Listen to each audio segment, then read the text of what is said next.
The passport tore cleanly in half. Sarah watched the pieces flutter to the terminal floor as 200 passengers stared in horrified silence, their phones already recording what would become the most expensive 15 seconds in airline history. The sound of ripping paper echoed through LAX like a death sentence, and whispers spread through the crowd like wildfire. But Sarah Olivia didn't scream, didn't cry, didn't even flinch.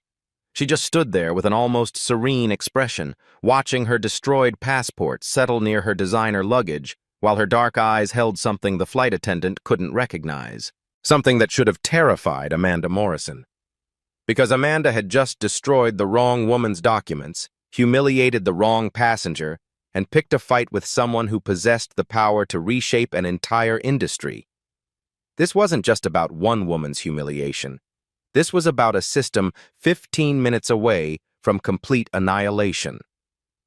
Have you ever witnessed an act so cruel that you knew someone's entire world was about to change forever?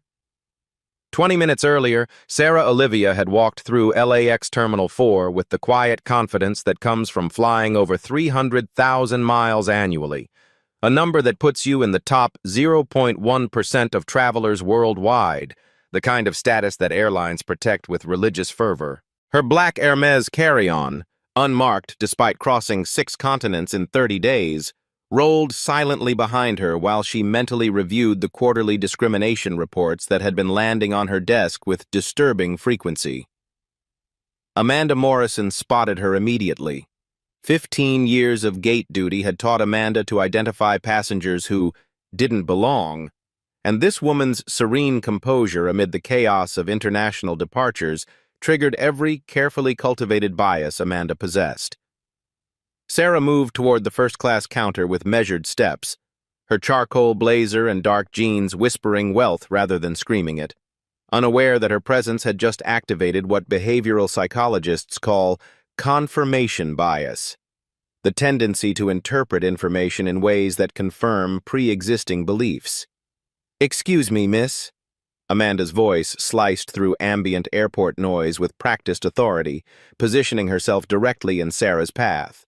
Her badge caught fluorescent light as she deployed what customer service training calls the compliance stance, body language designed to establish dominance. "I need to see your documents." Sarah paused, her dark eyes meeting Amanda's with quiet curiosity, recognizing the tone from dozens of similar encounters she'd witnessed during her unannounced quality assessments. "Of course." She reached into her leather portfolio, fingers brushing past business cards bearing titles Amanda couldn't see, past official airline documentation that would have ended this confrontation instantly, before extracting her passport and boarding pass with deliberate calm. Amanda's expression hardened, despite the document's obvious legitimacy. According to civil rights attorneys, this moment represents a critical decision point where personal bias overrides professional training. "This seat assignment," she announced loudly enough for nearby passengers to hear, "there seems to be some kind of error." "I don't believe there's an error," Sarah replied steadily, making no move to argue because she'd learned from 2 decades in customer experience that escalation only validates an aggressor's position. Instead, she waited with the patience of someone who had seen this scenario play out in boardrooms, courtrooms, and congressional hearings. "People like you always try to sneak into first class with fake documents." Amanda's voice rose another decibel, unconsciously deploying what sociologists term othering language, verbal patterns designed to establish group membership and exclusion. Phones emerged from purses as passengers sensed drama unfolding. A teenage girl started recording. An elderly businessman looked up from his Wall Street Journal. A young mother pulled her children closer while keeping her camera focused, instinctively understanding she was witnessing something significant. Sarah's composure never wavered, though she made a mental note that this interaction was following the exact pattern described in Harvard Business School's landmark study on service discrimination, public humiliation designed to reinforce social hierarchies. "I understand your concern," she said quietly, reaching for her phone in a movement so subtle Amanda barely registered it. "May I make a quick call?" "You can make all the calls you want, but you're not boarding this aircraft with suspicious documentation." Amanda held Sarah's passport higher, examining it under harsh gate lighting, while unaware that federal aviation regulations actually prohibit airline employees from retaining passenger documents without specific cause, a detail that would prove crucial in tomorrow's legal proceedings. The crowd expanded as Sarah finished her brief call, speaking only her first name and the word documentation to someone who answered on the first ring. Gate agents from neighboring counters glanced over. Security personnel began walking their direction, drawn by the growing commotion that social media analytics would later measure at 200 direct witnesses and 15 million secondary viewers.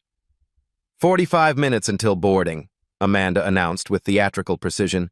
And I'm not about to let someone with questionable documents delay this flight. She addressed the crowd directly, feeding off their attention. This is exactly why we have security protocols. Sarah opened her portfolio wider, allowing business cards to become visible.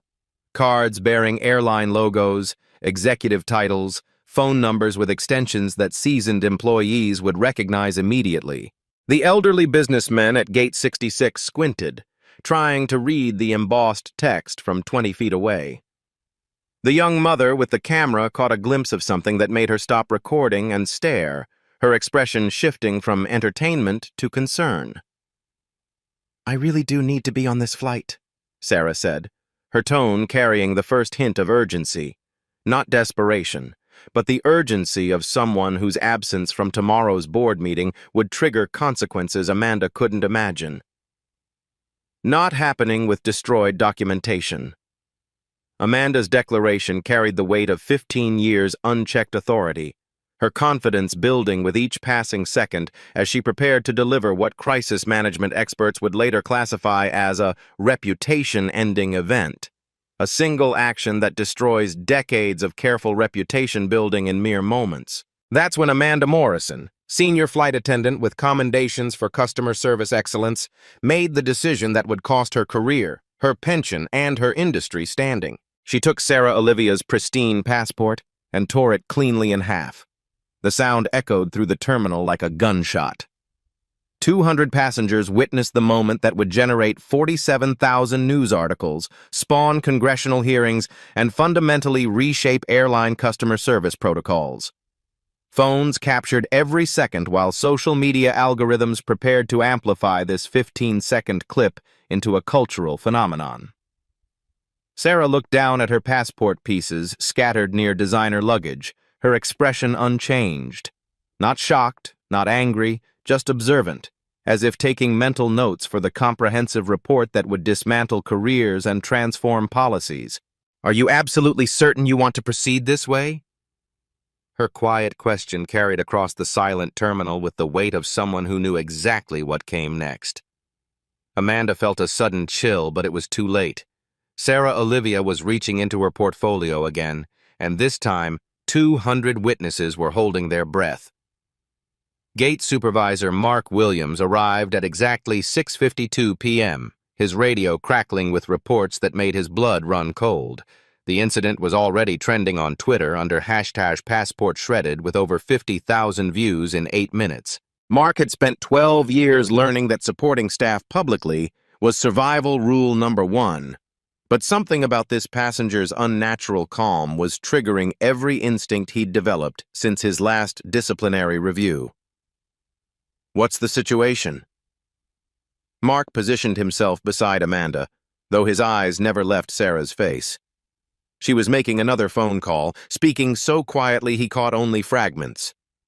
"Terminal 4. Yes, documented. They're escalating." The way she said "they're escalating" sent ice through his veins, like someone checking items off a predetermined list. "Suspicious passenger attempted to board with fraudulent documents," Amanda explained, her confidence surging with backup present. "When I exposed the fake passport, she became hostile and uncooperative." The lie flowed smoothly, but Mark noticed sweat beading on Amanda's forehead despite the terminal's air conditioning. Sarah ended her call and looked directly at Mark with eyes that seemed to see straight through him. "I believe there's been a misunderstanding about my documentation." Her voice carried something Mark couldn't identify, not desperation, not anger, but the tone of someone who knew exactly how this would end. "Ma'am, destroying federal documents is serious," Mark replied, though his training manual was screaming warnings about unannounced quality assessments and executive audits. "We'll need TSA verification for identity confirmation." Even as he spoke, he was mentally calculating the cost of being wrong, the price of supporting Amanda if this passenger turned out to be exactly who her business cards claimed. The crowd had swollen to nearly 80 people. Passengers missed connecting flights to watch. Gate agents abandoned their posts. A CNN stringer was setting up equipment drawn by social media algorithms that had identified this as breaking news. The teenage girl who'd been recording since the beginning whispered to her friend, "This is going to be huge. Like, lawsuit huge." TSA agent Rodriguez arrived with the exhausted expression of someone handling his fourth passenger dispute since lunch. He surveyed the scene, scattered passport pieces, growing crowd, multiple cameras, and felt his stomach clench. These situations either ended quietly or exploded into federal investigations with no middle ground. "I need identification and boarding documentation," Rodriguez announced, unconsciously stepping into the same trap that had already destroyed 2 careers. "Her passport was destroyed due to suspicious activity," Amanda jumped in quickly. "We suspect fraudulent documents used to access premium services without authorization." She was doubling down, driven by 15 years of unchallenged authority and the sinking realization that retreat was no longer possible. Sarah opened her leather portfolio wider, revealing business cards that made the elderly businessman at Gate 66 lean forward, squinting at embossed text that read, "Vice President, Customer Experience," in gold lettering. She handed Rodriguez a card while keeping others visible, cards that would later be authenticated by corporate security as genuine executive credentials requiring CEO-level authorization to produce. Rodriguez examined the card with growing alarm. "Ma'am, this indicates you're a vice president with the airline." His voice cracked slightly as he processed implications his training had never covered. Are you actually—" "Obviously fraudulent," Amanda declared, but her voice had lost its earlier confidence. "Anyone can print fake business cards. This is sophisticated fraud designed to intimidate security personnel." She was improvising now, each word digging her grave deeper while Sarah watched with the detached interest of a scientist observing a fascinating specimen. Mark felt his career flashing before his eyes as he recognized the platinum card holder in Sarah's hand. The same exclusive accessory given to senior executives during their annual recognition ceremony. He'd seen exactly 3 of them in 12 years, all carried by people who could end his employment with a single phone call. 35 minutes to boarding," the gate announcement echoed, but normal passenger activity had ceased entirely.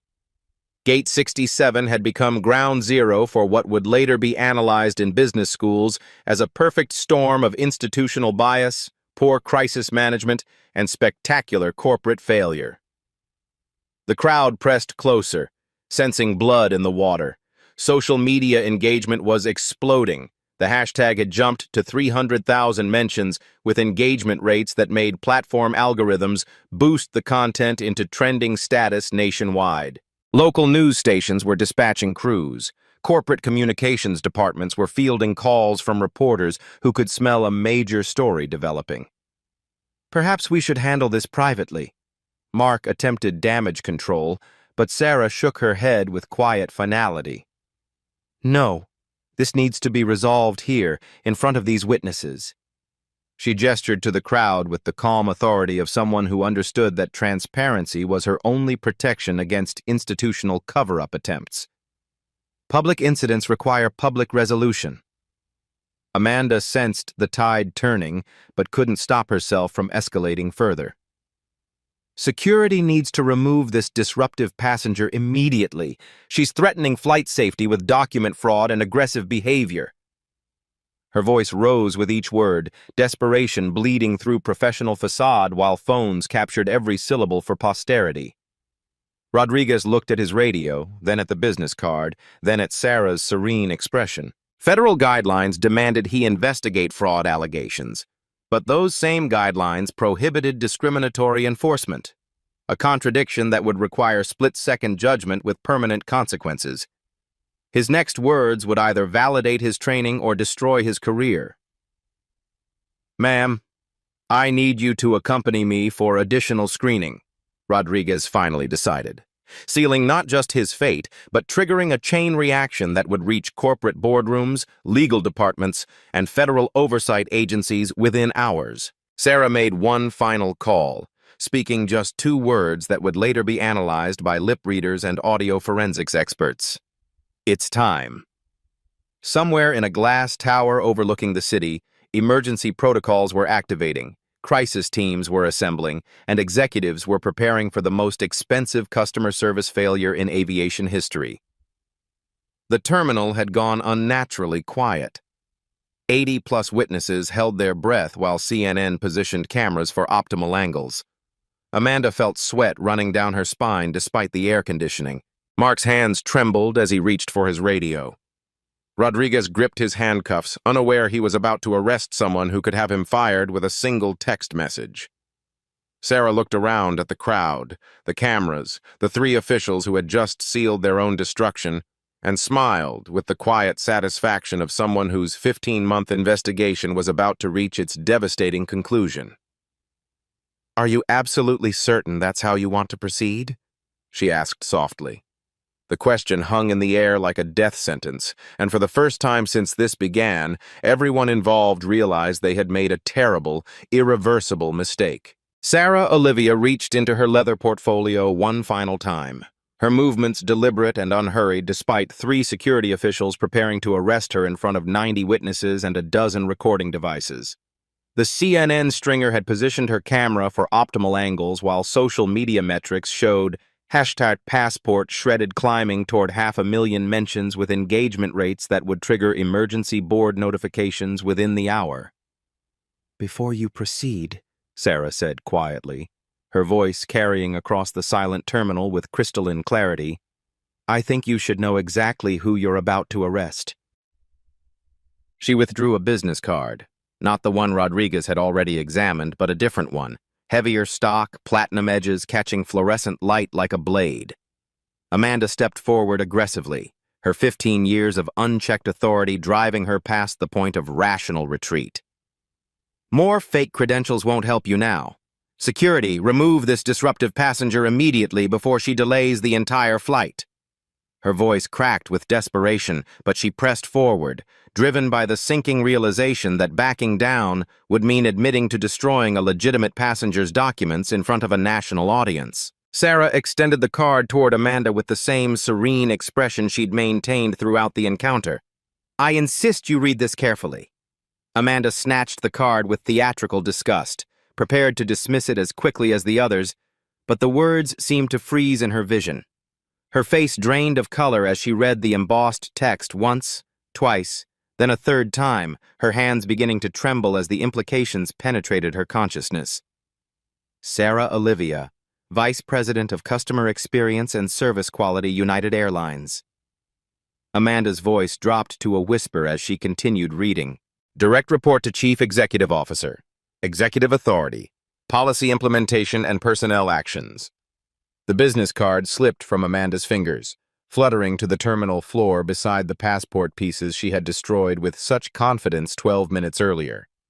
The elderly businessman who had been straining to read the cards from Gate 66 suddenly understood why Sarah's calm had seemed so unnatural, why her phone calls had been so brief, why she had insisted on public resolution. Mark Williams felt his knees go weak as he processed what Amanda had just announced to 90 witnesses and multiple cameras. 15 months of quality assessments, discrimination complaints, and customer satisfaction surveys suddenly crystallized into a nightmare scenario his worst fears hadn't imagined. He had just supported his employee in destroying the documents of the woman responsible for evaluating his performance, his department, his entire career. That's not possible," Rodriguez stammered, though his training manual's warnings about executive assessments were flooding back with terrifying clarity. TSA protocols required immediate supervisor notification when airline executives were involved in security incidents. protocols he had ignored while preparing to handcuff someone who outranked his supervisor's supervisor's supervisor. Sarah reached into her blazer and withdrew a second item, a badge case containing her official airline identification, complete with executive access codes, biometric verification strips, and security clearances that Rodriguez recognized from federal aviation guidelines. The badge that would have resolved this entire situation in 30 seconds, prevented every escalation, saved every career now hanging by threads. "I've been conducting unannounced quality assessments for 15 months, Sarah explained with the patient tone of someone delivering a prepared presentation. JFK in November, where passengers reported discrimination. Chicago O'Hare in December, similar complaints. Denver International in January, same patterns. Her voice carried across the terminal like a death sentence as she continued. LAX Terminal 4 was scheduled for assessment this week due to customer complaints about bias in service delivery. The crowd began murmuring as understanding rippled through the witnesses. The young mother who had been recording whispered to her husband, "She's been testing them this whole time." The teenage girl who had captured everything from the beginning looked at her phone screen with dawning horror, realizing she had documented the destruction of careers in real time.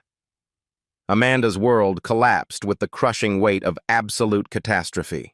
Every discriminatory comment, every assumption, every escalation had been observed, noted, and documented by the one person with authority to end careers instantly. We didn't know. This was a mistake," she stammered, but the words sounded hollow against the backdrop of her earlier declarations and the destroyed passport at her feet. "The mistake," Sarah replied with devastating calm, was assuming that discrimination would go unnoticed and unpunished indefinitely. She gestured to the crowd of witnesses, the recording devices, the CNN camera capturing every word. The mistake was believing that title, tenure, and institutional protection could shield behavior that violates federal civil rights law. Mark attempted damage control with the desperation of someone watching his pension evaporate in real time. "Ms. Olivia, if we had known your position, this entire situation could have been avoided. This was clearly a misunderstanding that we can resolve immediately." His voice carried the pleading tone of someone who understood that corporate executives remembered faces, names, and failures with computer-like precision. "Could it have been avoided?" Sarah asked with the rhetorical precision of someone who had anticipated every possible response. "By treating a passenger with dignity regardless of their race or perceived social status, by following federal guidelines that prohibit document destruction without probable cause, by applying service standards equally instead of making assumptions based on appearance." Rodriguez realized with sick clarity that every decision he had made in the past 20 minutes would be analyzed by federal investigators, reviewed by civil rights attorneys, and dissected in congressional hearings.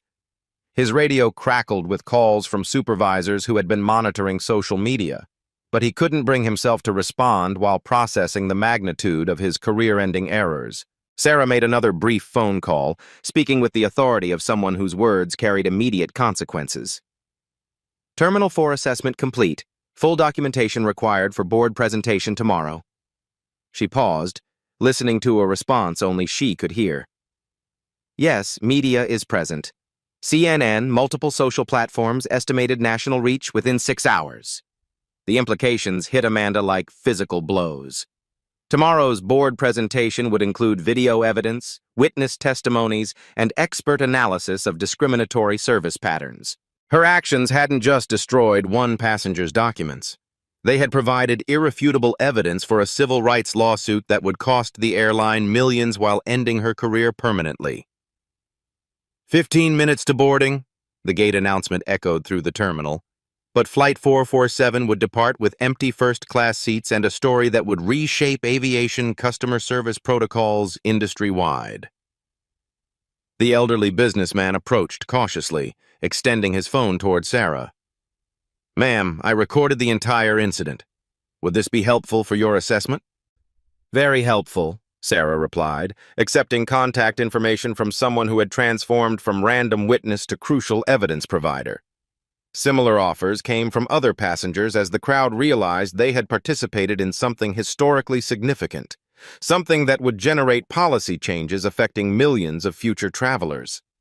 Amanda stared at the destroyed passport pieces while understanding that she had just created evidence of federal document destruction in front of witnesses who would testify in court, investigators who would scrutinize every frame of video, attorneys who would use her words to prove institutional discrimination. Her 15-year career, her pension, her industry standing, all destroyed by 30 seconds of unchecked bias and the catastrophic decision to escalate against someone whose authority she had never imagined.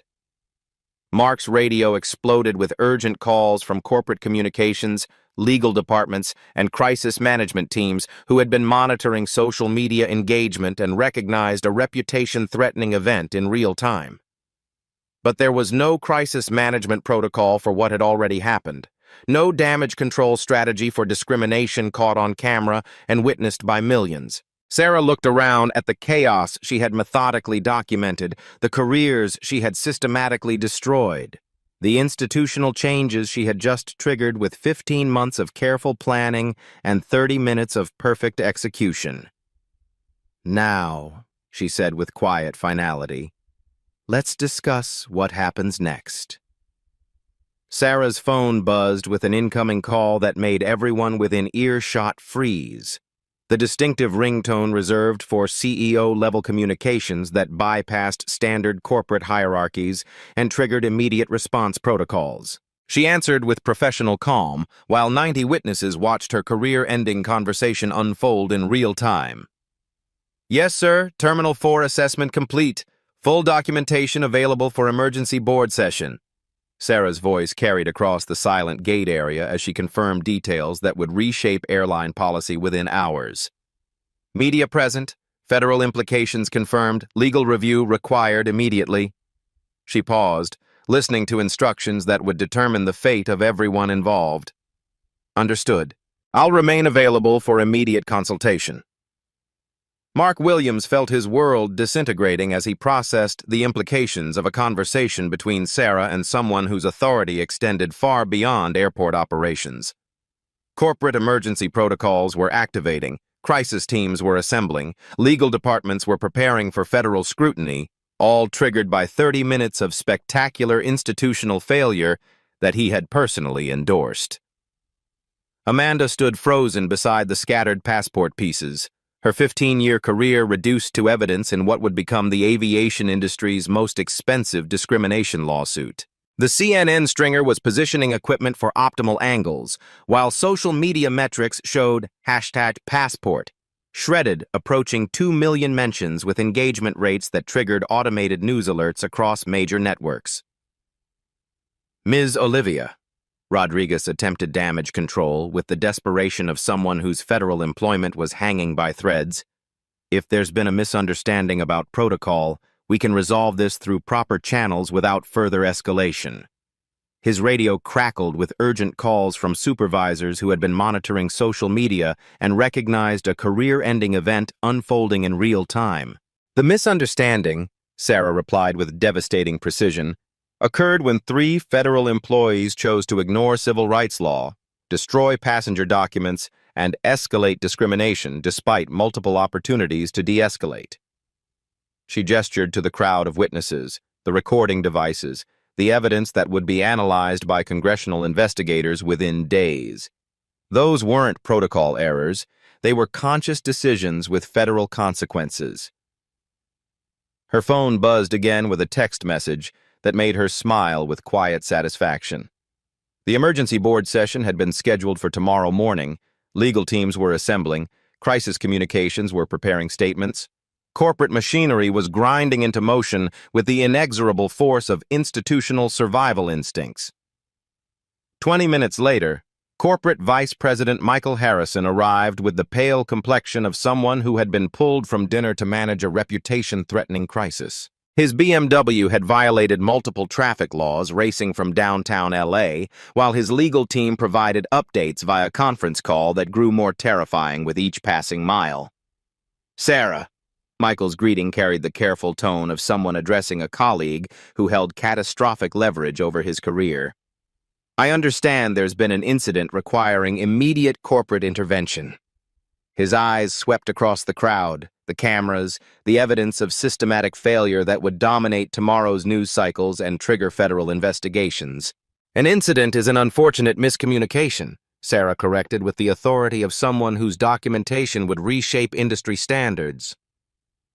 This was systematic discrimination captured by multiple witnesses, recorded by numerous devices, and escalated by 3 employees who ignored federal guidelines despite repeated opportunities to comply. Her voice carried the weight of 15 months' investigation and documentation that would prove institutional patterns rather than isolated mistakes. Michael turned toward Amanda with the expression of someone delivering a death sentence. "Ms. Morrison, you're terminated immediately. Security will escort you from the premises. Legal will contact you regarding document destruction charges and civil rights violations." His words echoed through the terminal with finality that made the crowd murmur with satisfaction at justice being served swiftly and publicly. 15 years of service, Amanda began, but Michael cut her off with corporate efficiency. 15 years of documented complaints, bias incidents, and discriminatory behavior that created legal liability exceeding your lifetime earnings. He handed her a termination letter prepared by legal teams who had been monitoring the situation through social media feeds. Your pension is forfeited, references will reflect termination for cause, industry blacklist is effective immediately. Mark Williams received similar treatment, though his termination included additional penalties for supervisory failure and crisis mismanagement. Your employee handbook contained explicit warnings about executive assessments, civil rights compliance, and escalation protocols, Michael explained with the precision of someone reading from legal documentation. Ignoring those warnings while supporting discriminatory behavior constitutes willful negligence. Rodriguez faced federal employment consequences that extended beyond corporate authority, but his immediate suspension and investigation would begin within hours, as TSA supervisors arrived to manage the federal implications of his participation in document destruction and discriminatory enforcement. The board meeting tomorrow will address systematic reforms, Sarah announced to the assembled crowd and cameras, ensuring her words would reach the millions following the story through social media. Comprehensive bias training for all customer-facing employees, monitoring systems for discrimination detection, rapid response protocols for civil rights violations, and performance metrics that include diversity sensitivity requirements. Michael nodded with the enthusiasm of someone whose career depended on enthusiastic compliance. Budget allocation of $50 million for implementation, timeline of 30 days for initial rollout, federal oversight acceptance for compliance monitoring. He was essentially surrendering corporate autonomy to avoid the congressional hearings and Department of Justice investigations that would destroy the company's reputation permanently. Sarah opened her portfolio one final time, revealing documentation that made Michael's face go white with terror. 15 months of assessment data, 127 discrimination incidents across 15 airports, $12.3 million in projected lawsuit settlements, and federal investigation requests from the Department of Transportation. She handed him a flash drive containing evidence that would either reform the industry or destroy the company, depending on corporate response speed. Implementation timeline? Michael asked with the tone of someone whose next words would determine his employment status. 30 days for initial protocols, 90 days for full implementation, 6 months for federal compliance verification, Sarah replied with the authority of someone whose recommendations carried CEO-level endorsement. Failure to meet deadlines results in Department of Justice intervention and congressional oversight of aviation civil rights compliance.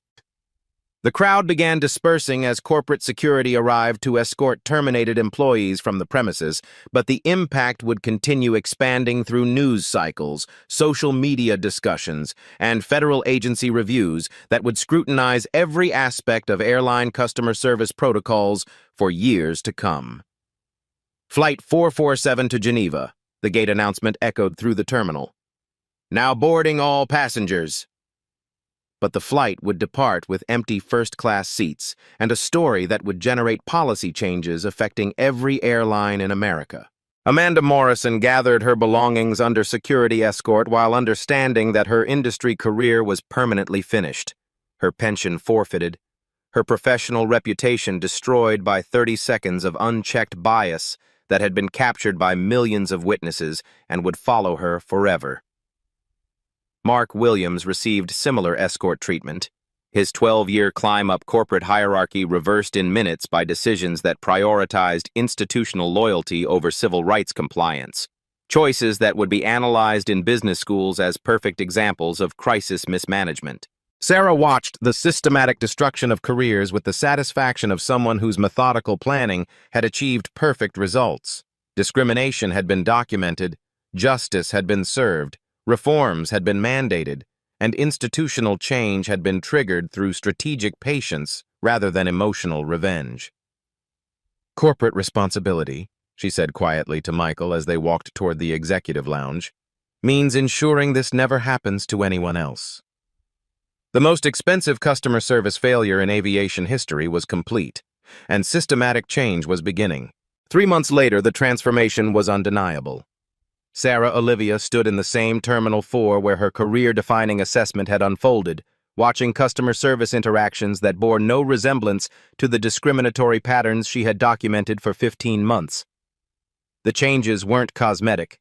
They were systematic, measurable, and permanent. Amanda Morrison's termination had become aviation industry legend, discussed in customer service training sessions nationwide as the definitive example of how unchecked bias could destroy careers instantly. Her final employment verification contained a single word that had made her unemployable across the industry: terminated for documented discrimination and federal document destruction.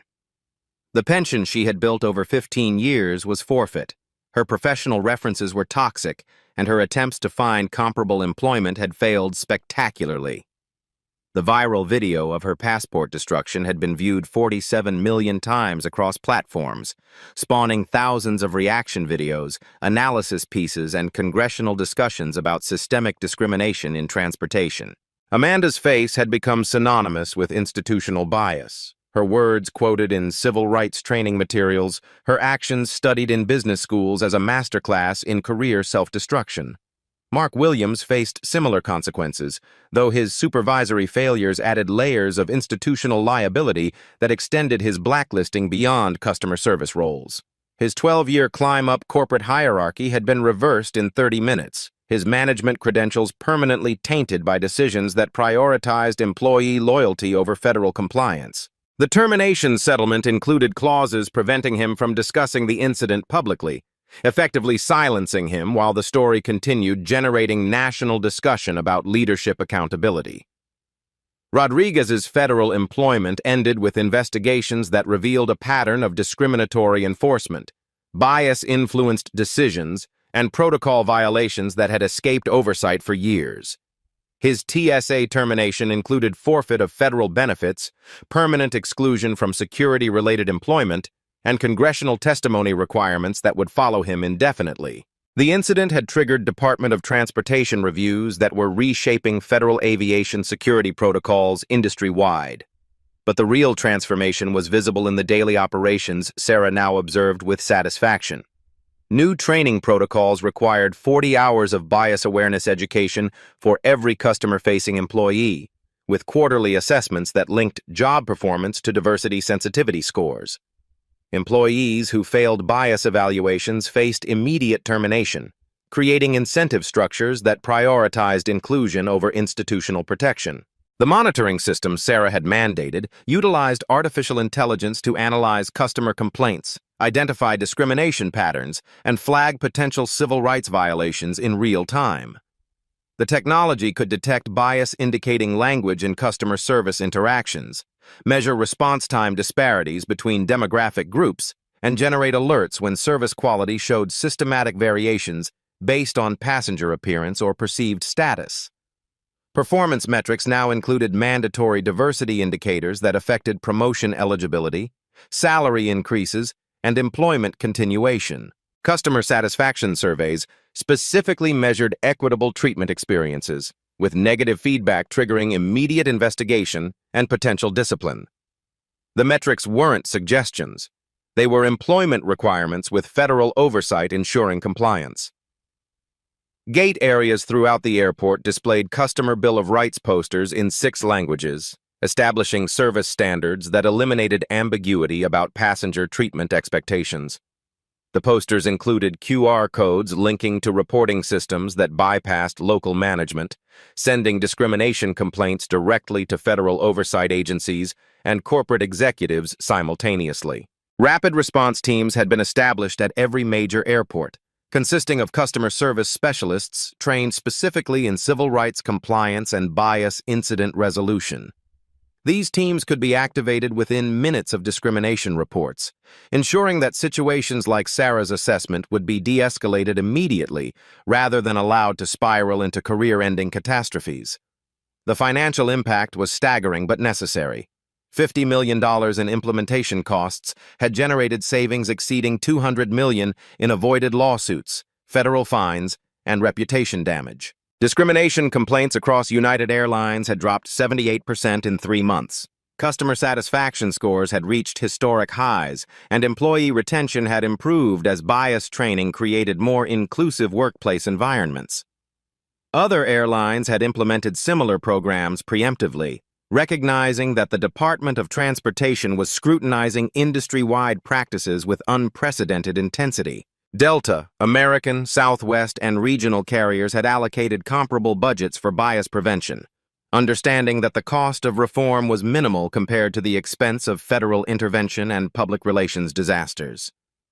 Sarah's promotion to Senior Vice President of Equity and Customer Excellence had been unanimous, her methodical approach to systematic change earning recognition from industry leaders who understood that sustainable transformation required strategic planning rather than reactive punishment. Her new role included authority over all customer-facing operations, with budget allocation exceeding previous departmental limits and direct reporting relationships to the CEO and board of directors. The congressional hearing that followed had established Sarah as the definitive expert on aviation discrimination. Her testimony inspiring federal legislation requiring bias training across all transportation industries. Her 15-month assessment methodology had been adopted by other airlines, creating industry standards for evaluating service equity and measuring inclusion progress. Federal oversight had become permanent, with Department of Transportation inspectors conducting quarterly assessments using Sarah's protocols. The oversight wasn't punitive, it was collaborative, ensuring that reforms remained effective and discrimination incidents continued declining toward statistical insignificance. Customer testimonials flooded social media with stories of improved treatment, respectful service, and inclusive experiences that reflected the systematic changes Sarah had mandated. Passengers who had previously experienced discrimination reported dramatic improvements in service quality, with bias incidents becoming so rare that their occurrence triggered immediate corporate attention and resolution. The lesson had penetrated every level of aviation employment. Discrimination wasn't just morally wrong, it was professionally suicidal. Employees understood that bias could end careers instantly, while inclusive behavior was rewarded with recognition, advancement, and job security. The incentive structure had been permanently altered to favor equity over prejudice. Sarah stood in Terminal 4, watching interactions that demonstrated how quickly institutional culture could change when consequences were immediate, visible, and permanent. The transformation proved that systematic discrimination could be eliminated through strategic intervention, comprehensive training, and unwavering commitment to justice. The most powerful revenge hadn't been destroying individual careers. It had been creating a system where discrimination became impossible, ensuring that future passengers would never experience the humiliation that had triggered this industry-wide reformation. Justice through systematic change was complete, and the results would protect millions of travelers for generations. 6 months after the passport incident that changed aviation history, Sarah Olivia received a text message that made her smile with quiet satisfaction. A young black woman from Atlanta had sent a photo from Gate 67, the exact location where Amanda Morrison had destroyed federal documents and ended her own career. The passenger was boarding first class without incident, treated with dignity and respect by staff who understood that discrimination meant instant termination. "Thank you for making this possible," the message read. "I fly every week for work, and the difference is incredible. Your courage changed everything." Similar messages arrived daily from passengers across the country, travelers who experienced the systematic improvements that had rippled through the entire industry. The reforms hadn't just affected United Airlines. They had transformed aviation customer service nationwide as competitors scrambled to avoid becoming the next discrimination headline that destroyed corporate reputations overnight.